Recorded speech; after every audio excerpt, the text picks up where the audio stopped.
What's good, y'all? Master Yoshi here, bringing y'all Track Prep Chronicles episode number 4.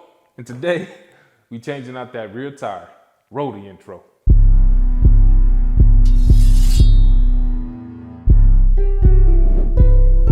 All right, y'all, so first things first, most people will recommend that you loosen these axle sliders so that way you can give the chain some slack.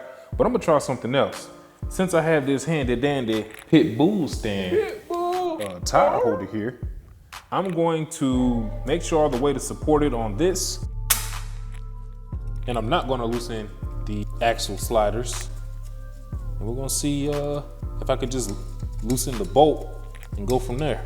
Since all the weight will be supported on this instead of the axle itself, it should make it easy to remove the axle and then drop the tire after that. And crack this thing open.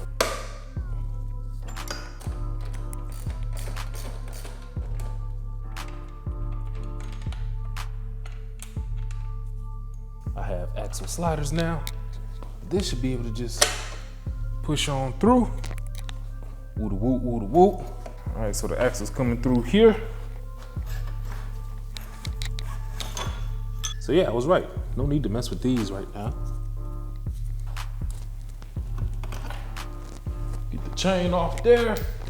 So the brake just comes and gets out of the way. This is the piece that fell. Sits in here like that. Get the tire out. And then there's another one of these in here. Remove that as well. And this just pops off. All those little cush drives in there. Air out first. I'm gonna let the air out first, because if I try to remove the valve core, there's gonna be a lot of air in there and it might shoot that thing out and I might lose it. So we're just gonna get the air out. Valve core. I'm gonna use this to try to break the bead. Just an experiment. If not, I'll use my bead breaker tire irons. The reason I'm hesitant to wear them or use those is because I don't know if you can tell, but your boy scratched his rims up last time. So I'm seeing that this is a less invasive technique. 12 seconds later. This goes in like this. And then you put them together like butt cheeks.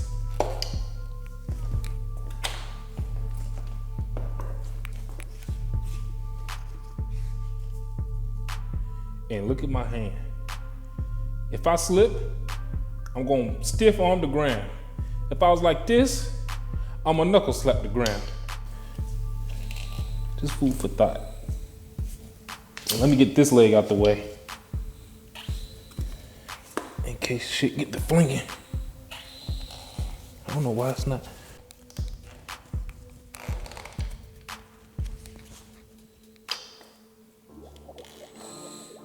There we go. There we go. The zip tie method.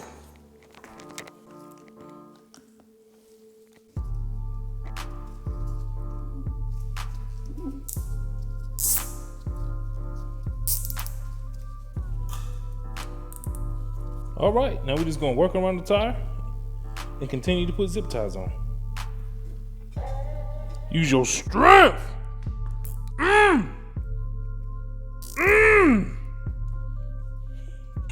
Master Yoshi! Now it hurt my lungs. Yeah. Yeah. Get all up in there. Moisten that thing up. Oh yeah, you funky bitch. Bring that butt. So to remove a zip tie, you just press down on this little thing right here.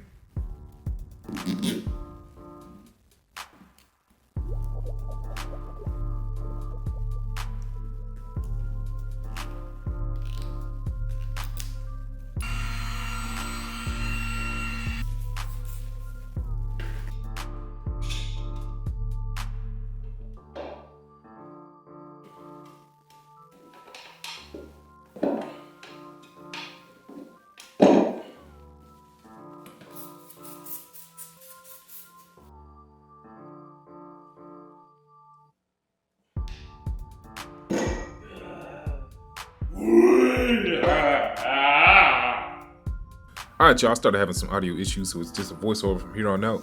I had to go down to the gas station because my tire inflator cannot produce enough pressure to seat the beads on these tires. So the ones at gas stations usually are strong enough, and you also want to leave your valve core removed so enough airflow can come through. Now I messed up with the recording. I didn't record the bead seating. There's 2 beads, so you'll wait for 2 pops, and it just sounds like, I don't know, a kickball bouncing off somebody's head in an empty gym. Boom, boom.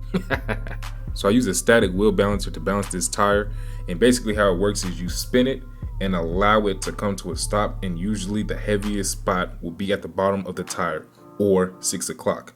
Now to verify it, you'll go from 6 o'clock to 9 o'clock or 3 o'clock, and you'll let the tire go. If it settles back down to 6 o'clock, then you've just double checked that that is your heaviest part of your tire. Right here, you can see it teeters, but it pretty much stays at 9 o'clock or 3 o'clock. So I'm gonna leave it here, and I'm satisfied with the balance. Had this wheel not been balanced, I would add weights to the opposite side of the heaviest point. So if the heaviest point was at 6 o'clock, I would add weights to 12 o'clock.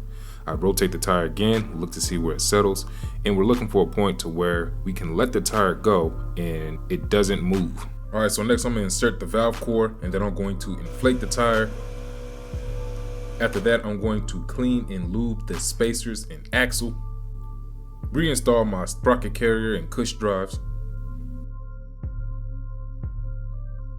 And I missed this point, but basically you just reinstall your chain, you put your brakes back on, and you'll use your tire wedge to lift the tire up to the right level so you can slide your axle through.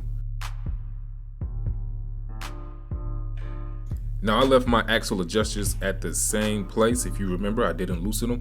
So in theory, it should be enough slack in the chain because I didn't change the chain and sprockets, and it should still be aligned. But I'll double check. I didn't do this on film. You always want to check your chain slack and your wheel alignment. Make sure all that is good to go. Other than that, you tighten it back up and you're good to go. Thank y'all for tuning in. Master Yoshi out. Peace.